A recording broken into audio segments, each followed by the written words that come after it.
करते हैं। देखो एक थोड़ा सा बिंब बनाओ। जो ये सबसे पहले उसको श्रेय देना चाहूंगा, एक बहुत बड़े कवि हैं, युवा हैं लेकिन बहुत कवि, अमित शर्मा उनका नाम है, उनकी कविता है, एक बार सुनिएगा। एक बिंब, तलवार, धनुष और पैदल सैनिक कुरुक्षेत्र में खड़े हुए, रक्त पिपासु महारथी एक दूजे सम्मुख अड़े हुए, कई लाख सेना के सम्मुख पांडव 5 बेचारे थे, एक तरफ थे योद्धा सब, एक तरफ समय के मारे थे, महासमर की प्रतीक्षा में सारे ताक रहे थे जी, और पार्थ के रथ को केशव स्वयं हाँक रहे थे जी। रणभूमि के सभी नजारे देखन में कुछ खास लगे, रणभूमि के सभी नजारे देखन में कुछ खास लगे, माधव ने अर्जुन को देखा, अर्जुन उन्हें उदास लगे। कुरुक्षेत्र का महासमर एक पल में तभी सजा डाला, 5 जन उठा कृष्ण ने मुख से लगा बजा डाला, हुआ शंखनाद जैसे ही सबका गर्जन शुरू हुआ, रक्त बिखरना हुआ शुरू और सबका मर्दन शुरू हुआ। कहा कृष्ण ने उठ पार और एक आंख को मीच जड़ा, गांडीव पर रख बाणों को और प्रत्यंचा को खींच जरा, आज दिखा दे रणभूमि में योद्धा की तासीर यहाँ, आज दिखा दे रणभूमि में योद्धा की तासीर यहाँ, इस धरती पर कोई नहीं अर्जुन के जैसा वीर यहाँ। सुनी बात माधव की तो अर्जुन का चेहरा उतर गया, सुनी बात माधव की तो अर्जुन का चेहरा उतर गया, एक धनुर्धारी की विद्या मानो चूहा उतर गया। बोले पार्थ सुनो कान्हा, जितने ये सम्मुख खड़े हुए हैं हम तो इनसे सीख सीख कर सारे भाई बड़े हुए हैं। इधर खड़े बाबा भीष्म ने मुझको गोद खिलाया है, गुरु द्रोण ने धनुष बाण का सारा ज्ञान सिखाया है, सभी भाई पर प्यार लुटाया कुंती मात हमारी ने, कमी कोई नहीं छोड़ी थी प्रभु मात गंधारी ने। ये जितने गुरुजन खड़े हुए हैं सभी पूजने लायक हैं, ये जितने गुरुजन खड़े हुए हैं सभी पूजने लायक हैं। माना दुर्योधन दुशासन थोड़े से नालायक है, मैं अपराध दुशासन मैं अपराध क्षमा करता हूँ, बेशक हम ही छोटे हैं। ये बहुत बड़ी बात होती है कि कोई बोल रहा है सामने दुश्मनों को कि हमने अपराध क्षमा किया, हमें महाभारत नहीं करना। मैं अपराध क्षमा करता हूँ, बेशक हम ही छोटे हैं, ये जैसे भी हैं आखिर माधव सब ताऊ के बेटे हैं। उन्होंने कहा कि सब एक ही पिता की संतान है तो हमें युद्ध नहीं करना चाहिए। स्वर्ण ताककर अपने कुल का विध्वंसक नहीं बनूंगा मैं, स्वर्ण ताककर अपने कुल का विध्वंसक नहीं बनूंगा मैं, खून सने हाथों को होता राजभोग अधिकार नहीं, परिवार मारकर गद्दी मिले तो सिंहासन स्वीकार नहीं, परिवार मारकर गद्दी मिले तो सिंहासन स्वीकार नहीं। आंखों में आंसू भरकर गांडीव हाथ से छोड़ दिया, गांडीव उनके धनुष का नाम है, आंखों में आंसू भरकर गांडीव हाथ से छोड़ दिया, गांडीव हाथ से जब छूटा माधव भी कुछ अकुलाए थे। माधव जो कृष्ण भगवान ने कहा कि मैंने तो शंखनाद कर दिया है, इसने तो बेइज्जती करा दी, ये तो अपनी हिम्मत हार दे रहा है, लेकिन आपको पता है वो कन्विंस करेंगे। गांडीव हाथ से जब छूटा माधव भी कुछ अकुलाए थे, शिष्य पाठ पर गर्व हुआ और मन ही मन हर्षाए थे। और उन्हें खुशी हुई कि कोई व्यक्ति यहाँ पर लेने की बजाय अपना पूरा साम्राज्य देने के लिए तैयार है अपने परिवार के लिए, तो कहीं न कहीं इसमें मेरे गुण झलकते हैं। तो उन्हें खुशी भी हुई, शिष्य पाठ पर गर्व हुआ और मन ही मन हर्षाए थे। मन में सोच लिया अर्जुन की बुद्धि न सटने दूंगा, समर भूमि में पाठ को कमजोर नहीं पड़ने दूंगा। धर्म बचाने की खातिर एक नव अभियान शुरू हुआ और उसके बाद जगत गुरु का गीता ज्ञान शुरू हुआ। एक नजर बस एक नजर में रणभूमि के कण कण डोल गए माधव, टकटकी बांधकर देखा अर्जुन एकदम बोल गए माधव। हे पार्थ मुझे बतला दे, हे पार्थ मुझे पहले बतला दे, मैं संवाद नहीं करता, हे पार्थ मुझे पहले बतला दे, मैं संवाद नहीं करता। तुम सारे भाइयों की खातिर कोई विवाद नहीं करता। पांचाली के तन पर लिपटी साड़ी खींच रहे थे वो, पांचाली के तन पर लिपटी साड़ी खींच रहे थे वो, दोषी वो भी उतने ही हैं जबड़ा भींच रहे थे जो, दोषी वो भी उतने ही हैं जबड़ा भींच रहे थे जो। घर की इज्जत तड़प रही थी कोई दो टूक नहीं बोले, घर की इज्जत तड़प रही थी कोई दो टूक नहीं बोले, पौत्र बहू को नग्न देखकर गंगा पुत्र नहीं खोले। तुम कायर बनकर बैठे हो, ये पाठ बड़ी बेशर्मी है, तुम कायर बन के बैठे हो, यह पाठ बड़ी बेशर्मी है, और संबंध उन्हीं से निभा रहे जो लोग यहाँ अधर्मी हैं। धर्म के ऊपर यहाँ आज भारी संकट खड़ा हुआ और तेरा गांडीव पात रथ के कोने में पड़ा हुआ। धर्म पे संकट के बादल तुम छाने कैसे देते हो, कायरता के भाव को मन में आने कैसे देते हो। हे पांडु के पुत्र धर्म का कैसा कर्ज उतारा है। सोले होने थे आंखों में, सोले थे होने आंखों में, पर तुम्हारे आंखों में बहती जलधारा है। आप लोग यहाँ तैयारी कर रहे हो सिविल सर्विसेज की, और आप बहुत ईमानदार अफसर बनेंगे और सभी लोग बहुत ईमानदार बनेंगे, लेकिन एक बात ध्यान रखना, और भी कुछ लुटेरे हैं जो सिस्टम में बैठ के उसको लगातार लूट रहे हैं, और जितनी देर आपको सिलेक्शन में होगी उतनी देर कई गरीबों का खून चूसा जा चुकेगा। इसको कविता में सुनना जरा। श्री कृष्ण कहते हैं, गांडीव उठाने में पार्थ, गांडीव उठाने में पार्थ जितनी भी देर यहाँ होगी, गांडीव उठाने में पार्थ जितनी भी देर यहाँ होगी, इंद्रप्रस्थ के राजभवन में उतनी अंधेर वहां होगी, इंद्रप्रस्थ के राजभवन में उतनी अंधेर वहां होगी। धर्म अधर्म की गहराई में खुद को नाप रहा अर्जुन, अश्रुधार फिर तेज हुई और थर थर कांप रहा अर्जुन।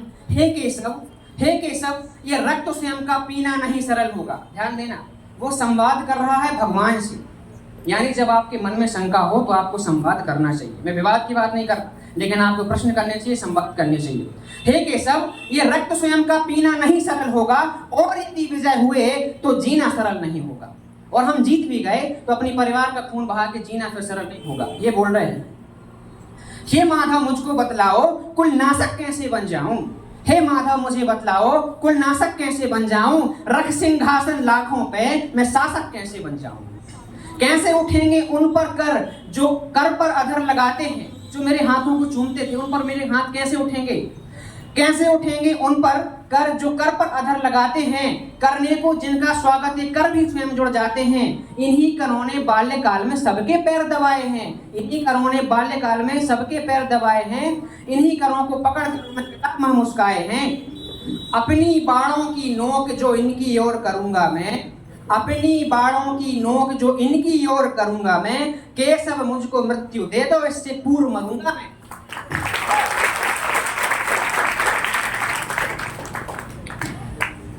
और बोल रहे हैं, बाद युद्ध के मुझे न कुछ भी पास दिखाई देता है, माधव इस रणभूमि में बस नाश दिखाई देता है।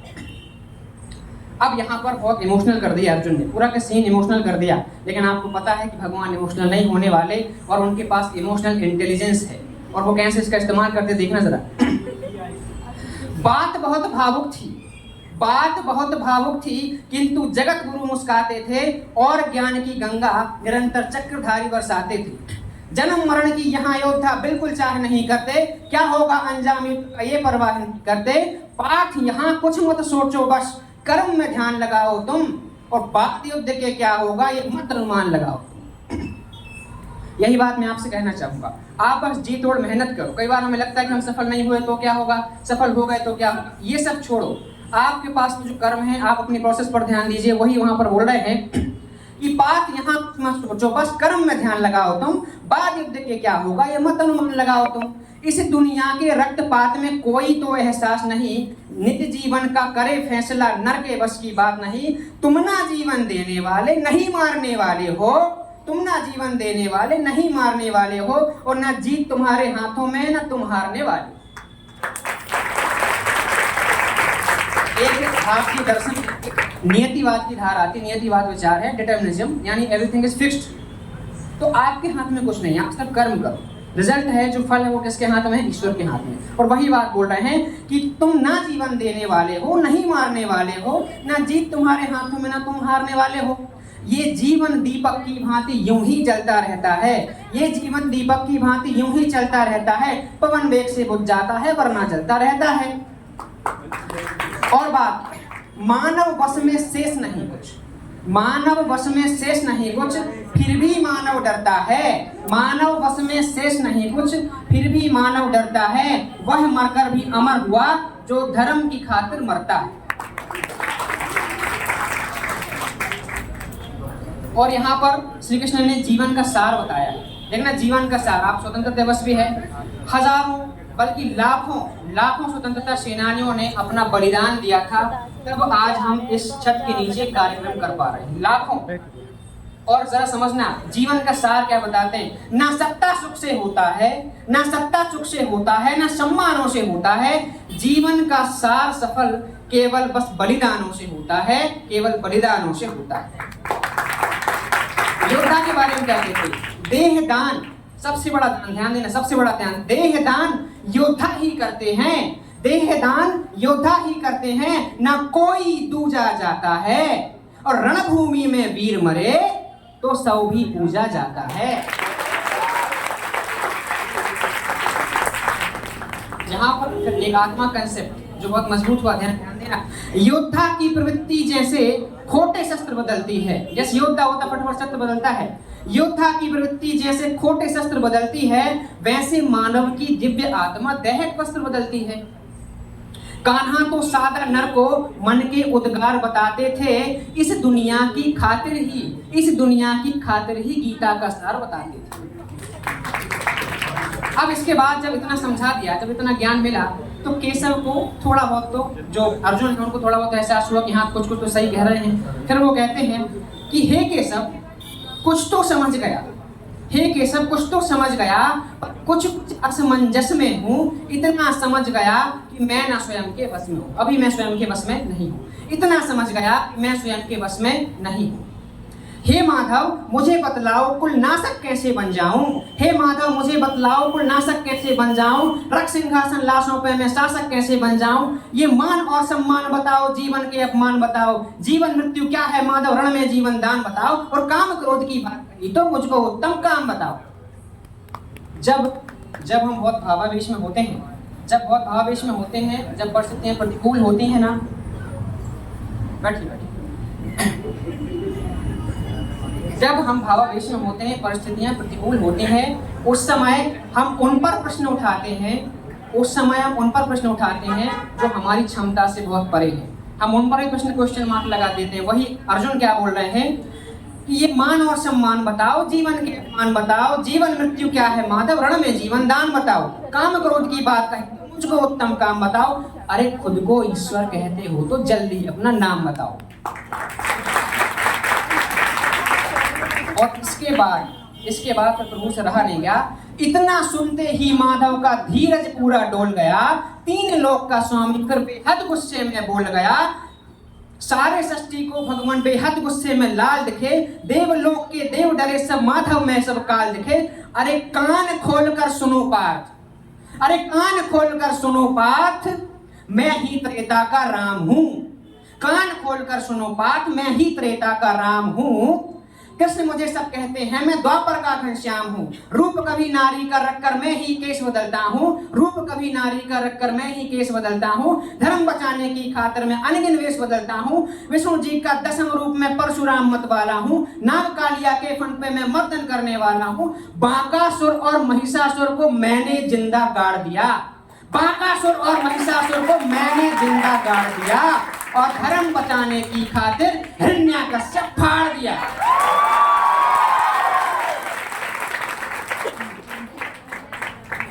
इसके आगे और बताते हैं कि रथ नहीं तनक भी चलता है, बस मैं ही आगे बढ़ता हूँ। ये जो आपको लगता है कि हमारे करने से सब हो रहा है, हम ही कर रहे हैं तो सब हो रहा है, तो वो क्या बोलते हैं कि रथ नहीं तनक भी चलता है, बस मैं ही आगे बढ़ता हूँ। गांडीव हाथ में तेरे है, पर रणभूमि में मैं लड़ता हूँ। इतना कहकर मौन हुए, खुद ही खुद सकुचाए केशव, पलक झपकते ही अपने फिर दिव्य रूप में आए केशव। दिव्य रूप मेरे केशव का सबसे अलग दमकता था, कई लाख सूरज जितना तेज चेहरे पर चमकता था। इतने ऊंचे थे भगवान, सर अंबर में लगता था, और हजारों भुजा देख अर्जुन को फिर डर लगता था। मां गंगा का पावन जल उनके कदमों को चूम रहा, और तर्जनी अंगुली में भी चक्र सुदर्शन घूम रहा। नदियों की कलकल सागर का शोर सुनाई देता था, और केशव के अंदर पूरा ब्रह्मांड दिखाई देता। जैसे ही माधव का कद थोड़ा सा बड़ा हुआ, सहमा सा था अर्जुन एकदम रस से खड़ा हुआ। मां गीता के ज्ञान से सीधे हृदय पर प्रहार हुआ, और मृत्यु के आलिंगन हेतु फिर अर्जुन तैयार हुआ। मैं धर्म बुझा का वाहक हूं, कोई मुझको मार नहीं सकता। जिसके रथ पर भगवान ही हो वो युद्ध हार नहीं सकता।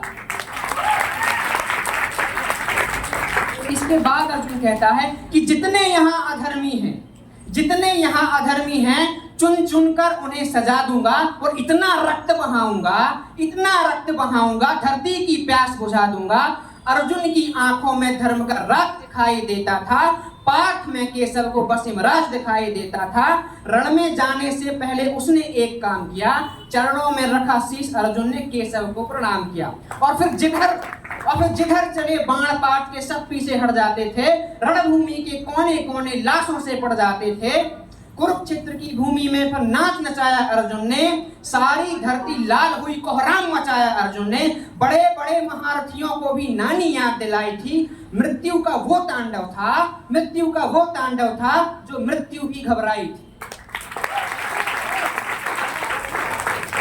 ऐसा लगता था सबको मृत्यु से प्यार हुआ है जी, और ऐसा धर्म युद्ध दुनिया में पहली बार हुआ है जी।